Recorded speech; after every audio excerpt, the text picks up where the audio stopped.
Je m'appelle Thérèse, j'ai 41 ans. Il y a 11 ans, j'avais donc 30 ans. J'étais en couple avec les deux enfants de mon compagnon dont on s'occupait à temps complet. On était en train de terminer de construire notre maison. J'étais intermittente du spectacle, donc j'étais auteur, compositeur, interprète. Donc j'écrivais mes chansons et je les chantais, c'était mon métier depuis 10 ans. Et j'étais heureuse. Et puis, j'ai commencé à avoir des symptômes bizarres, quoi. Des douleurs dans les jambes, des douleurs sur la peau, en fait, et puis des vertiges, des sensations de nausée un petit peu en permanence, des acouphènes qui sont apparus du jour au lendemain. J'ai été voir un médecin généraliste qui m'a dit, bon, bah, vous angoissez. Et assez rapidement, je suis tombée enceinte, donc trop bien, c'était le projet, super.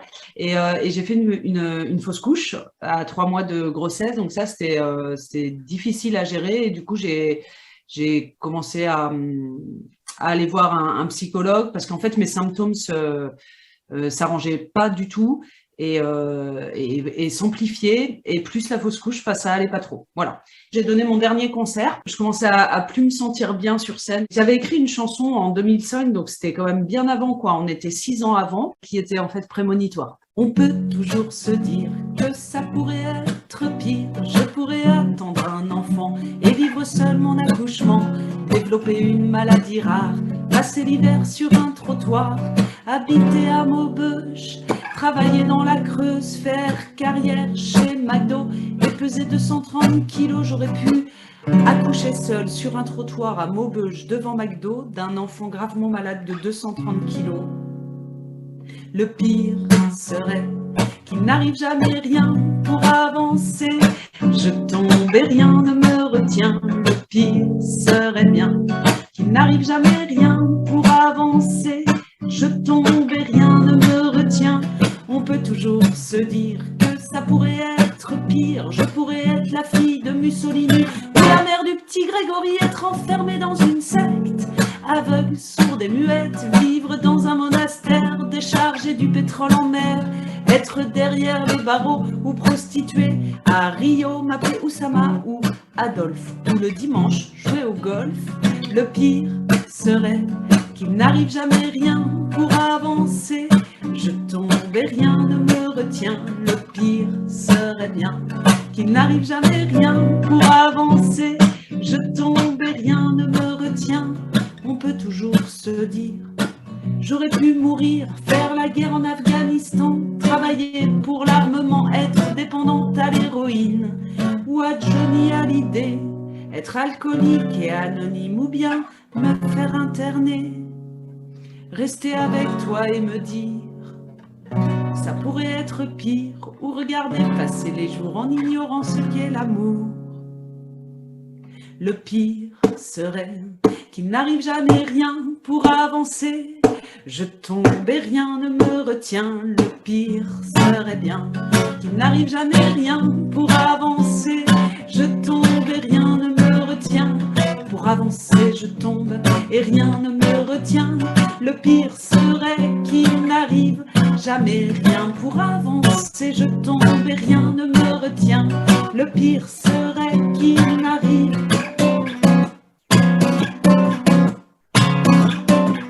rien.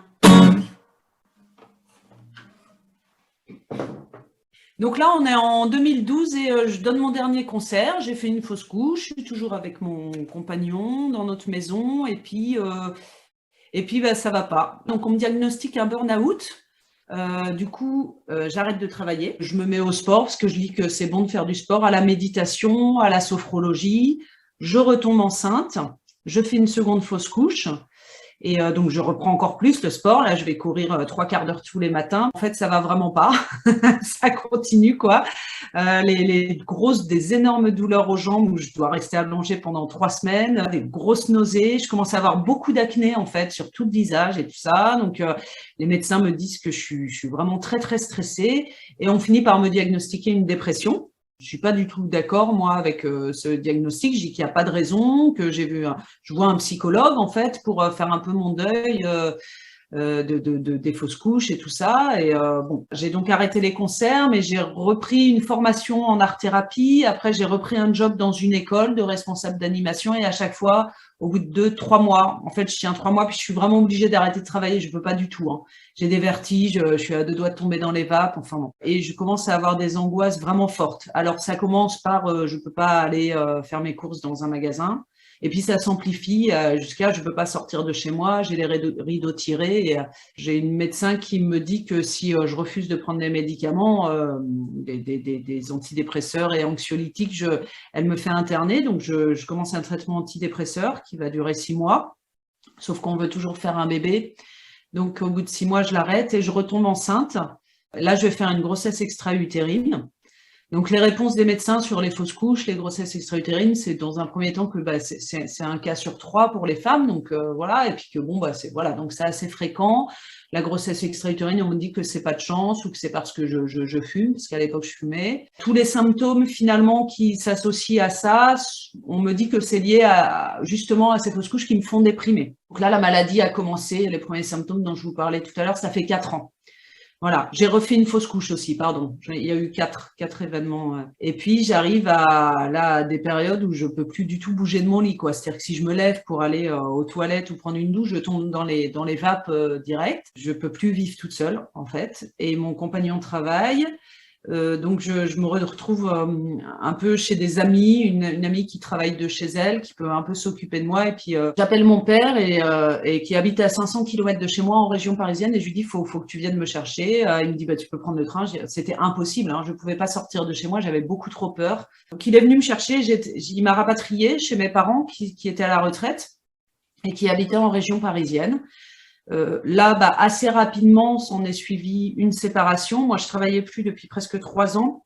Donc, il a fallu qu'on vende la maison que je pouvais plus payer. Puis mon compagnon, alors, il gérait plus du tout là. C'était pas possible. Le couple n'avait pas les épaules de porter ça.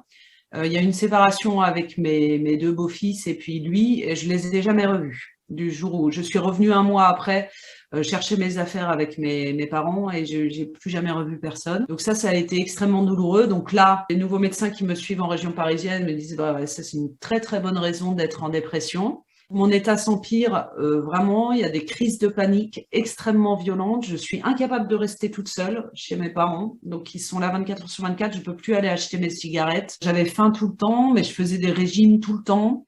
Ma mère planquait tout. Enfin bon, le poids, c'était une galère pas possible. J'ai toujours fait du sport, toujours, autant que je pouvais. Et les médecins me disaient tout le temps, faites du sport, c'est pas bien de prendre du poids, enfin voilà. Finalement, on va aller aux urgences à 2 reprises. La première fois aux urgences, on m'envoie vers une psychiatre. Elle m'a balancé une ordonnance d'anxiolytique à la figure, quoi, en me disant c'est bon. Donc j'ai rien compris. Moi, j'étais en larmes, en demande d'aide. Je suis revenue le lendemain et pareil, une psychiatre qui m'a dit qui m'a fait une ordonnance d'antidépresseurs, quoi. Donc voilà. Et donc j'ai été un petit peu plus tard au CMP, au centre médico-psychologique, 1 mois après, avec entre-temps des crises extrêmement fortes et des envies de suicide très fortes, parce que ça faisait quand même presque 5 ans et que personne ne trouvait des solutions à tous mes symptômes. Bon, évidemment, pour mes parents, ça a été extrêmement difficile. Et puis, au bout d'1 mois, j'ai été prise en charge au CMP et la psychiatre que j'ai vue m'a dit qu'est-ce qui se passe et je lui ai dit je pense vraiment qu'il se passe quelque chose dans mon cerveau parce que j'avais des symptômes physiques, quoi. J'avais des poils sur le visage, de l'acné et puis des angoisses très fortes. Enfin voilà. Et donc elle a noté que que je faisais une dépression délirante. Alors, quelques années avant, la première psychiatre que j'avais vue en libéral avait noté, quand je lui avais dit que que je pensais que j'avais peut-être une tumeur au cerveau, avait noté que j'étais hypocondriaque. Et aussi que j'étais très sensible parce que j'étais artiste, ce qui est vrai. C'est pour ça que... Voilà. Cette psychiatre que je vois en région parisienne va m'interner en hôpital psychiatrique. Le soir même, je rentre à l'hôpital. C'est un internement qui va durer 1 mois. Bon, c'est horrible, c'est carrément un enfer, c'est moyenâgeux. On est dans un service où il n'y a absolument rien à faire. Le projet thérapeutique qui était noté dans mon dossier médical, c'était mise sous traitement. Donc, on m'a mis sous anxiolytique, on m'a donné 2 antidépresseurs. Quand je demandais quel médicament me donner, on me répondait à côté, quoi. En mode, c'est pour dormir, voilà. Les 2 premiers jours, on m'a menacé de me mettre à l'isolement. On voit un psychiatre à peu près 1 fois par semaine qui change les traitements ou qui les augmente, parce que moi, dans mon cas, les traitements ne faisaient rien. On m'a donné du Loxapac, qui est un médicament extrêmement fort. Et c'est-à-dire que moi, je suis rentrée quand même normale à peu près, enfin, en tout cas physiquement à peu près normale à l'hôpital psychiatrique. Et au bout d'une semaine, j'étais un légume, hein. C'est-à-dire que je ne pouvais pas marcher, j'étais comme ça. Alors là, mes parents étaient vraiment extrêmement inquiets et se demandaient si j'allais ressortir dans un état normal de cet hôpital un jour. J'avais pris beaucoup de poids, j'avais de l'acné, j'avais fait des fractures, alors que j'avais jamais fait de fracture de ma vie, quoi. Je m'étais fracturé le pied, en fait. Enfin, bizarre, j'avais une côte fracturée aussi. J'avais ma vue qui avait baissé aussi énormément. Les psychiatres à l'hôpital m'avaient diagnostiqué psychotique. Alors, pourquoi, je ne sais pas. Voilà, parce qu'aujourd'hui, on n'a pas le dossier, on refuse de nous donner le dossier de cette hospitalisation. Pourquoi on m'a diagnostiqué à un moment psychotique, je ne sais pas, mais c'est un diagnostic qui m'a suivi jusqu'à la fin. Donc, je suis ressortie au bout d'1 mois, voilà, en faisant croire que j'allais vraiment beaucoup mieux et tout ça. J'allais évidemment pas mieux, hein, rien n'avait changé. Mon père a dit, bon, bah voilà, t'es soigné, il faut faire quelque chose, tu vas pas rester à rien faire. Je me sentais vraiment incapable de travailler, faire une formation, c'est quelque chose qui me paraissait moins pire. Et puis, je me suis dit que j'allais apprendre les psychopathologies. Donc, j'ai fait une formation pendant 2 ans d'éducatrice. C'était très difficile. Mon père m'accompagnait, en fait, en voiture. Vous imaginez, quoi. À l'école, j'avais 35 ans. C'était intéressant, très, très difficile socialement. Quand quelqu'un rigolait, j'essayais de faire semblant de rigoler parce que je comprenais que c'était ça, le code social de ce moment-là. Voilà. Puis, au bout de 2 ans, il a fallu travailler. Donc, ça a duré 1 mois et puis impossible. Mes parents ont décidé de déménager en Vendée, en disant au moins elle sera au bord de la mer, puisqu'on arrivait à 8 ans de maladie. Il y a eu un relais de suivi psychiatrique et la nouvelle psychiatre m'a fait interner en fait le soir même parce que j'allais toujours pas bien. J'avais des fortes angoisses et tout ça, et que vu que je pouvais pas travailler, j'étais obligée de lui dire la vérité pour au moins avoir un arrêt de travail. Bon, là, j'avais conscience de ce que c'était que l'hôpital psychiatrique. Je lui ai dit j'ai pas le choix, mais par contre, elle me shootait pas comme la dernière fois. Elle me dit non, bon, le soir à l'hôpital, le lendemain, je l'ai vue en consultation, elle m'a dit on va commencer par du Valium. Donc, Valium, antipsychotique, antidépresseur. Elle a vu sur mon dossier médical que j'étais psychotique. Donc, elle m'a diagnostiqué assez rapidement une bipolarité, en se disant que bon, la bipolarité, c'est quand on a des phases de dépression et des phases maniaques. Moi, j'avais que des phases de dépression, mais elle attendait qu'il y ait une phase maniaque. J'ai été internée du coup en Vendée pendant 1 mois. Bon, là, c'était évidemment toujours horrible, mais je savais ce que c'était. Donc, elle ne trouvait pas de médicaments, donc elle doublait les doses, quoi, globalement. Voilà, elle m'avait complètement changé. Donc, j'avais un antipsychotique, du Valium, des anxiolytiques et 2 antidépresseurs. Et moi, mes symptômes augmentaient, s'aggravaient. Donc, les symptômes, c'était toujours les acouphènes, l'acné, les poils sur le visage, mais j'ai des vergetures énormes sur le corps et sous les bras qui sont apparues, des grosses vergetures pourpres. Et surtout, je prenais du poids. Pendant les 8 ans, j'ai pris énormément de poids. Et ce qui fait que donc, je pesais 60 kilos quand j'avais 30 ans. Là, je suis arrivée à 107 kilos au moment de cette hospitalisation. Là, après cette hospitalisation, je me suis retrouvée en aménorrhée, donc plus de règles. Et puis, j'ai commencé à faire de l'hypertension. Puis le médecin me disait, c'est parce que vous êtes stressé, l'hypertension. Finalement, au bout d'1 mois, mon état s'empirait encore. Donc, du coup, la psychiatre, un peu désespérée, a dit c'est bon, on ne va pas vous remettre à l'hôpital. Elle a redoublé mes doses de médicaments, d'antipsychotiques. Donc là, j'avais le traitement pour le traitement de la schizophrénie. Donc, c'était les doses les plus fortes qu'on pouvait donner. Rien ne s'arrangeait. Et quand je l'ai revue encore 2 mois après en consultation, elle m'a dit vous guérirez pas, il faut l'accepter. Vous allez on va monter un dossier adulte handicapé et moi je lui ai dit bon d'accord, donc on va me placer en institution parce que moi c'est hors de question que mes parents continuent à s'occuper de moi. Ça faisait 4 ans qu'ils s'occupaient de moi à temps complet. Dans mon cerveau, je m'adaptais à ma nouvelle situation, c'est-à-dire que j'étais énorme, j'avais le visage rouge, gonflé, plein d'acné. Les gens changeaient de trottoir quand j'arrivais à sortir dehors avec ma mère. J'étais complètement isolée. Je m'étais isolée d'absolument tous mes amis. Je ne voyais plus personne et sur les 2 dernières années de cette maladie, je ne parlais plus à personne. Parce qu'en fait, je m'apercevais que quand je parlais, ça ne servait à rien parce que personne ne m'écoutait. Je me visualisais finalement placée dans une institution à regarder le monde, voilà, et puis à rester là, quoi. J'avais aucune idée à ce moment-là que j'étais en urgence vitale. en fait. 3 semaines après cette consultation, j'ai consulté une médecin généraliste qui m'a écoutée. Alors, je parlais pas, mais elle m'a fait me déshabiller et elle a vu mes vergetures énormes sur tout le corps et tout ça. Et puis la prise de poids, elle m'a dit, mais vous pesiez combien avant? Alors, je lui ai dit, 60 kilos. Et là, donc, je faisais 107 kilos.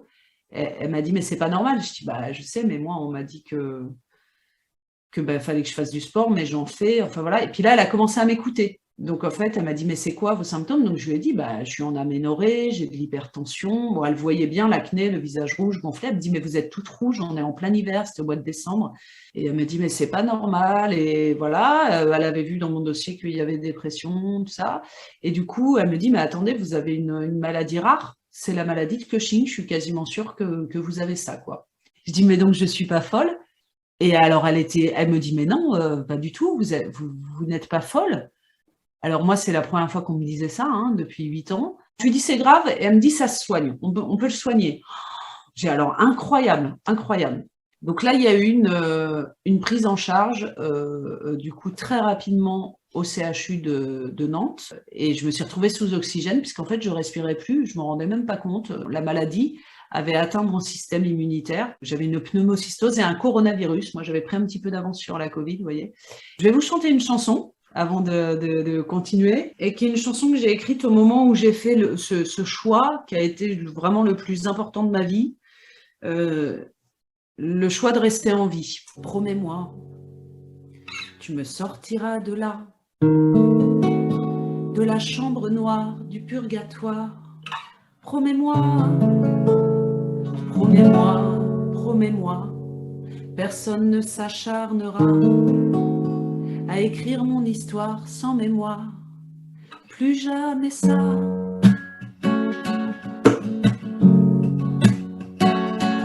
Si tu me dis bella ciao, je n'entendrai que tes mots.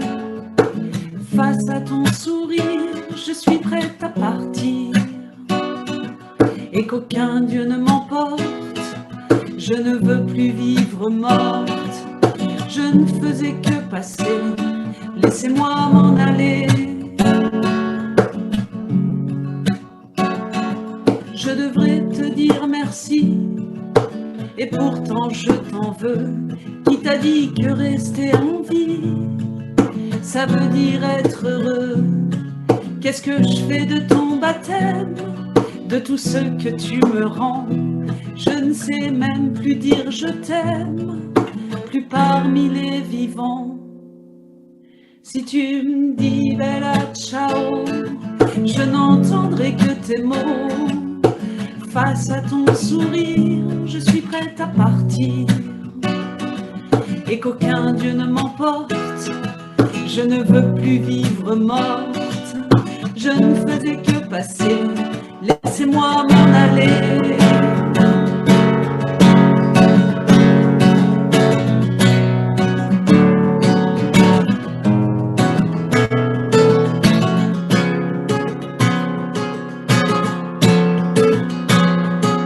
Si je trouve mon ange gardien, je lui mets un poing dans la gueule.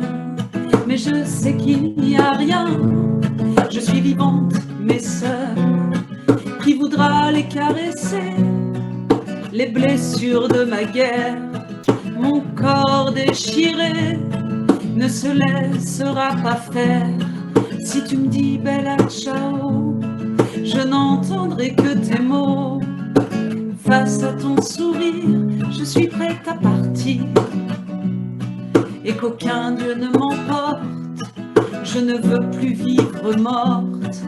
Je ne faisais que passer, laissez-moi m'en aller.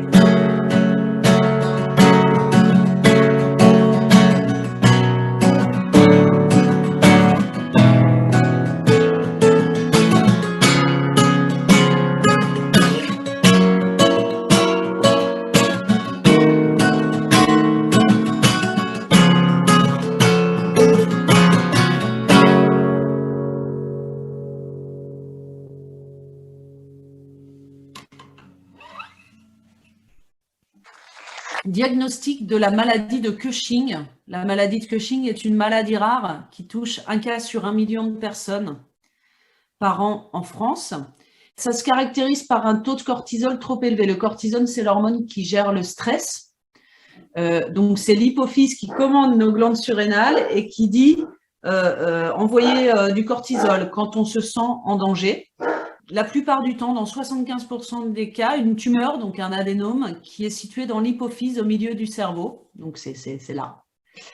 Et dans le reste des cas, la tumeur va être située dans les glandes surrénales ou plus rarement dans les poumons et dans les reins. Il y a aussi parfois ce qu'on appelle le syndrome de Cushing où on ne sait pas où elle est. Voilà. Ou alors peut-être qu'il n'y en a pas, enfin c'est un peu, voilà. On a tous les symptômes et toutes les caractéristiques de cette maladie sans voir forcément une tumeur. Quand on a un choc, quand on se casse une jambe, quand on a un accident de voiture ou quand on a même une émotion de joie, par exemple, une émotion forte, le cortisol se met en branle et il augmente. Voilà.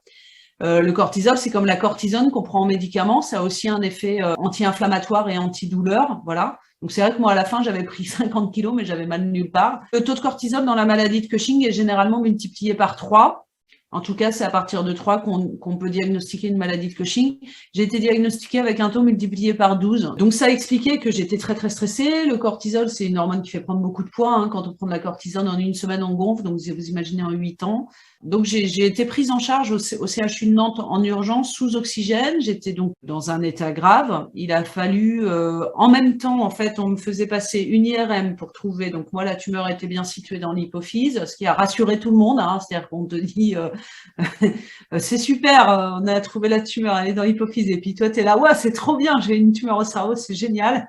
Putain, la vie est belle. Non, mais c'est vraiment comme ça que ça se passe. Hein. C'est pas qu'on préfère avoir une tumeur au cerveau que d'être dépressif, hein, mais qu'on est content de savoir la vérité et de savoir on se connaît un petit peu et que donc il a fallu pendant 3-4 mois soigner mes poumons en même temps qu'il y avait les recherches vraiment pour voir comment on allait m'opérer tout ça. Et ça, donc c'était il y a 3 ans.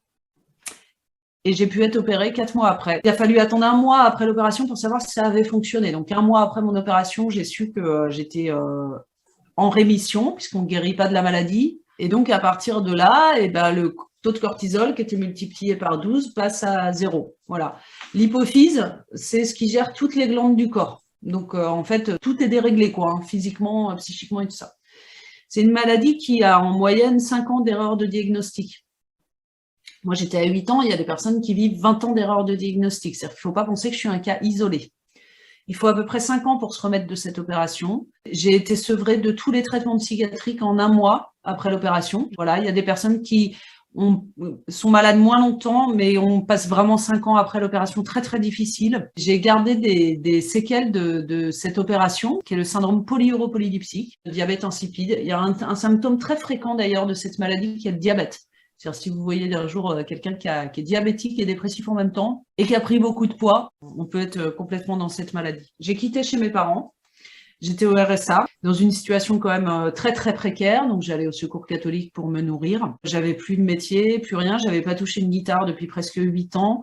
J'avais juste écrit parce que écrire c'était vital vraiment pour moi. Et là je me suis retrouvée et je me suis dit, est-ce que je fais le choix de vivre, mais ça veut dire pas être dans de la colère, alors que de la colère il y en a forcément, il y a un sentiment de gâchis, d'injustice. C'est pas ça qui va me permettre de me reconstruire, il y a beaucoup trop de choses à faire. J'ai ressorti ma guitare pour la première fois, c'était 2 mois après l'opération. J'ai fait ce choix, le choix vraiment de vivre. Déjà, en 2 mois, j'avais déjà perdu quasiment 20 kilos. C'est-à-dire que physiquement, mon corps commençait à se remettre déjà. L'avantage, c'est que j'étais un peu à un nouveau-né, quoi. C'est-à-dire que comme j'avais pas vécu pendant 8 ans, que j'étais isolée, que je pouvais rien faire, là, j'ai commencé à tout refaire et chaque jour, il y avait quelque chose de nouveau. Je voyais un peu la vie. J'ai décidé, en tout cas, de la voir de façon complètement émerveillée tous les jours. En prenant vraiment chaque chose de façon très savoureuse et avec cette joie de renaître. Donc, je suis allée me promener pour la première fois toute seule au bord de la mer. J'ai bu un thé pour la première fois avec quelqu'un. Enfin, voilà, je me suis inscrite dans des associations. Je suis sortie de l'isolement. Et puis, j'ai découvert que pendant que je n'étais pas là, il y avait des gens que je connaissais, des anciens collègues, des amis, en fait, qui étaient décédés. Il y avait eu des naissances. Mes amis, leurs enfants que je connaissais petits étaient devenus ados, voire il y en a qui étaient devenus grands-parents. Tout au long de la maladie, comme après, il y a cette démarche d'acceptation et puis cette démarche de faire la paix avec ce qu'on ne peut pas réparer, de dire bon, ok, mais j'avance quoi. Et puis, prendre mon bien en urgence. Comme je dis souvent, j'avais pris mon mal en patience. Là, je prenais mon bien en urgence tous les jours. Et il a fallu donner du sens à tout ça. J'ai écrit Poisson Lune, qui est finalement un témoignage écrit de façon extrêmement simple de tout le parcours que j'ai vécu, sans jugement, très factuel, mais très drôle. J'étais en train de retrouver mon humour. Et finalement, ce livre qui était destiné aux étudiants en médecine, qui traite de l'errance diagnostique qui touche énormément de gens. J'ai eu la chance d'avoir beaucoup de soutien. C'est une reconnaissance qui porte et qui aide aussi à se remettre. Et j'ai pu remonter un spectacle et j'ai fait mon concert officiel de retour sur scène là au mois de septembre à Nantes. Alors c'était très très émouvant. Il y avait tous mes médecins. À ce moment-là, j'ai gagné. J'ai gagné parce que j'étais sur scène et j'avais plus d'énergie qu'il y a 10 ans. Il y a une énergie de vie, il y a une force de vie qui est là et qui est imparable. C'est aussi une joie en fait de se connaître, d'avoir accepté ses fragilités, d'avoir gagné en humilité. Et c'est une vraie force pour une artiste. Le livre, le spectacle, les chansons et tout ce que je fais pour véhiculer la maladie, ça donne du sens en fait à ça. Parce que moi, j'ai jamais compris vraiment le sens de tout ça. Hein. Être malade comme ça pendant 8 ans sans le savoir, ça n'a aucun sens. Et en fait, ça a le sens que je lui ai donné. C'est-à-dire de faire circuler le nom de cette maladie pour que les médecins la connaissent, puisque beaucoup de médecins ne la connaissent pas. Et pour que les patients, les potentiels patients la connaissent, parce que la maladie rare, elle n'est pas rare pour ceux qui l'ont. Et en fait, depuis que je fais ça, que j'ai témoigné un petit peu partout, il y a des personnes qui ont été diagnostiquées de la maladie de Cushing, qui ont été opérées, qui ont été soignées, qui m'ont contacté. Et j'ai monté avec eux un groupe de travail. Je travaille depuis le début, je travaille déjà avec l'association Surrénal, hein, qui est l'association des maladies rares de ces pathologies endocriniennes. Le combat le plus essentiel, et effectivement, c'est ce que je fais pour que d'autres personnes ne vivent pas le même parcours que moi. Il y a aussi moi, ma vie, et ça c'est sur scène. Je suis en train de faire un album. C'est mon petit ego aussi de chanteuse que je retrouve et c'est ma vie à moi, quoi. Il n'y a plus de jours pareils, il n'y a plus de cigarettes, il n'y a plus dans mon sommeil mes larmes secrètes. Je ne sais pas si la vie m'accorde un sursis ou si c'est une éternité qui m'attend pour les prochaines années. Alors pour être heureux, j'emploierai le temps mieux. Chaque jour suffit à peine quand la vie devient une aubaine. Et si je vous raconte quelle sera ma vie d'après, moi j'ai payé un acompte, ça n'est pas pour une vie d'à peu près. Même au conditionnel à l'avenir, ce sera plus que parfait. À présent, le passé simplement fini pour pouvoir tout recommencer. Je ne sais pas si la vie m'accorde un sursis ou si c'est une éternité qui m'attend pour les prochaines années. Alors, pour être heureux, j'emploierai le temps mieux. Chaque jour suffit à peine quand la vie devient une aubaine. Merci pour vos colères, car pendant mon absence, vous avez relié la terre à la prise de conscience, mis des ports dans la balance et des pianos dans les gares. Pendant que le monde avance, j'essaye de rattraper mon retard. Je ne sais pas si la vie m'accorde un sursis ou si c'est une éternité qui m'attend pour les prochaines années. Alors pour être heureux, j'emploierai le temps mieux. Chaque jour suffit à peine quand la vie devient une aubaine.